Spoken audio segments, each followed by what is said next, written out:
Alors une sténose, c'est un rétrécissement de l'intestin, et donc ça se traduit par ce qu'on appelle un syndrome occlusif, c'est-à-dire des douleurs abdominales, et bien souvent l'impossibilité d'aller à la selle ou d'éliminer des gaz. Alors la sténose, elle va être diagnostiquée le plus souvent par soit un scanner, soit une IRM qui va montrer un épaississement de l'intestin, le rétrécissement, et puis surtout ce qu'on a la dilatation en amont, c'est-à-dire que c'est un petit peu comme, comme on pourrait prendre l'image d'un tuyau d'arrosage hein, qui est pincé, et donc en amont il y aura une hyperpression. C'est cette hyperpression qui fait mal au ventre en fait. Alors la sténose peut se développer à tout endroit du tube digestif finalement.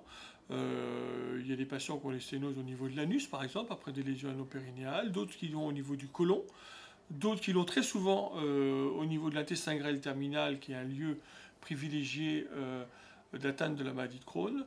Mais récemment, dans le service, on a un jeune garçon qui a développé une sténose au niveau de l'œsophage. Donc en fait, toute partie du tube digestif peut être touchée, en sachant que le plus souvent, c'est quand même l'intestin grêle ou le côlon. Alors une sténose peut être traitée par un traitement médicamenteux. Alors, dans un premier temps, le traitement consiste à arrêter l'alimentation, à remplacer par des perfusions, à donner des antalgiques, des antispasmodiques.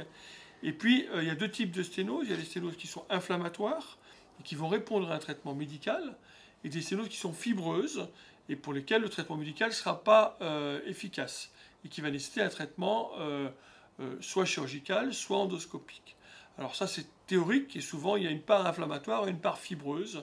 Alors bien souvent, on tente un traitement médicamenteux, et puis en cas de résorption et de retour à la normale, eh bien, on continue.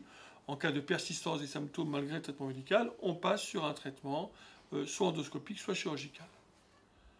Alors, l'alimentation va améliorer les symptômes, mais ne va pas faire résorber la sténose.